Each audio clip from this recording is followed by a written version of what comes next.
اس کے ساتھ ہی ملا یعقوب جو کہ بیٹے ہیں ملا عمر کے، کہا یہ جاتا تھا کہ جناب ان کو ایک خاص مقام حاصل ہے، ان کو وزارت دفاع دی گئی، کہا گیا کہ یہ اپنے والد کے نقش قدم پہ چلتے چلتے ایک دن طالبان کے لیڈر بنیں گے۔ لیکن ملا یعقوب کا کھیل بھی ملا ہیبت اللہ نے ایسے ختم کر دیا، اور ہم یہ دیکھتے ہیں کہ ان کے جتنے بھی نوجوان کمانڈرز تھے سب کو الگ کر دیا گیا۔ وہی فارمولا کہ یا تو ٹرانسفر کر کے جنگل میں بھیج دو یا پھر ان کو بدعنوانی کے اوپر گرفتار کر لو، اور پھر یہ دیکھتے ہیں کہ یہ بالکل غیر مؤثر ہو گئے، اور اس کے ساتھ ہی ان کی جو نقل و حرکت تھی اس کی سخت نگرانی کی جانے لگی، اور کابل میں ان کے دفتر کے ارد گرد جو ہیں اہلکار مقرر کر دیے گئے جو ان کے ہر احکامات کا، ہر ملاقات کا، ہر بیان کا ایک رپورٹ بناتے ہیں اور قندھار میں بھیجتے ہیں۔ ایک موقع پہ ملا یعقوب یہ شکایت کرتے ہوئے نظر آئے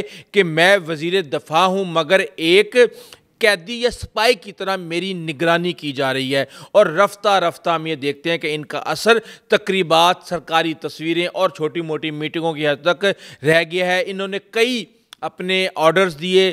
تعیناتیوں کے، لیکن قندھار میں بیٹھے ہوئے لوگوں نے ان کے احکامات کو منسوخ کر دیا، اور جب کبھی انہوں نے کوئی عسکری تعیناتی کی اگلے دن ایک نیا آرڈر آ گیا کہ یہ جو ہے غلط فہمی کی بنیاد پہ یہ آرڈر ہو گیا تھا اور اس کو واپس لیا جاتا ہے۔ تو اب بات یہ ہے کہ جو ایک طالبان کے مستقبل سمجھے جاتے تھے وہ اب ایک علامتی وزیر بن چکے ہیں، اور ہم یہ دیکھ رہے ہیں کہ اس وقت ملا یعقوب جو ہیں انتہائی گہرے دباؤ میں ہیں۔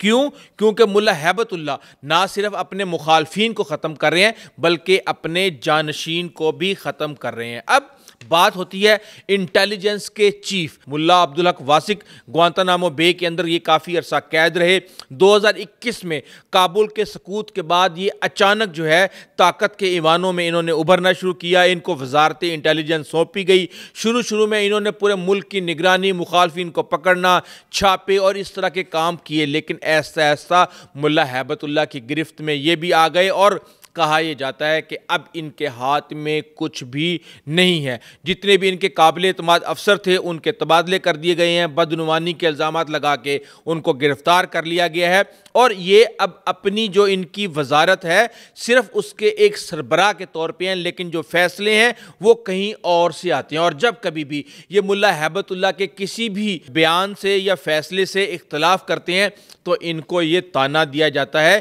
کہ یہ امریکہ سے قید کے اثرات ہیں، یعنی کہ مکمل طور پہ یہ قابل اعتماد نہیں رہے، اور اس طرح ہم یہ دیکھتے ہیں کہ یہ بھی گھر میں ایک شو پیس کی طرح رکھے گئے ہیں حکومت کے اندر تاکہ یہ لگے کہ ہاؤس جو ہے وہ آرڈر کے اندر ہے۔ لیکن اب آپ یہ سوچیں گے کہ اگر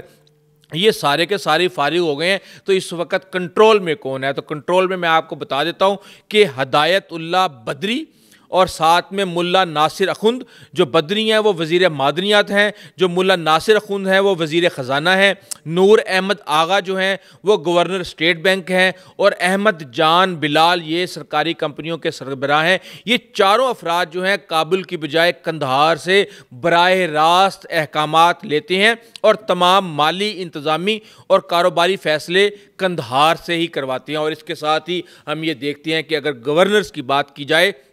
تو ملا شیری کو گورنر قندھار لگایا گیا ہے، یوسف وفا کو گورنر بلخ لگایا گیا۔ کیوں بلخ کا اس لیے امپورٹنٹ ہے کہ اگر آپ نے اس سائٹ کے اوپر مزار شریف اور دیگر علاقوں کو کنٹرول میں رکھنا ہے اور ازبکستان اور آذربائیجان کے اندر بیٹھی ہوئی جو ان کی اپوزیشن ہے اس کو کنٹرول کرنا ہے تو بلخ جو ہے وہ انتہائی اہم ہے۔ اور اس کے ساتھ ہی ہمیں دیکھتے ہیں کہ مولوی طالب جو کہ قندھار کے فوجی کمانڈر بھی ہیں اور ہیبت اللہ کے ذاتی محافظ دستے کے یہ سربراہ بھی ہیں، یہ وہ لوگ ہیں جن کی مرضی کے بغیر نہ تو کوئی پالیسی بن رہی اور ان کی فیصلوں میں شمولیت کے بغیر کوئی فیصلہ بھی اس وقت نہیں ہو رہا۔ اور ہم یہ دیکھ رہے ہیں کہ اس وقت جو بنایا گیا تھا کہ جی پورا سٹرکچر بن گیا ہے اور وہاں پہ وزیر بھی ہیں، نائب وزیر بھی ہیں، مشیر بھی ہیں، محکموں کے سربراہ بھی ہیں، اب یہ سب کا سب ایک خالی ڈھانچے کے اندر تبدیل ہو چکا ہے۔ کاغذ قندھار سے آتا ہے، اس کے اوپر کابل میں سٹیمپ لگا دی جاتی ہے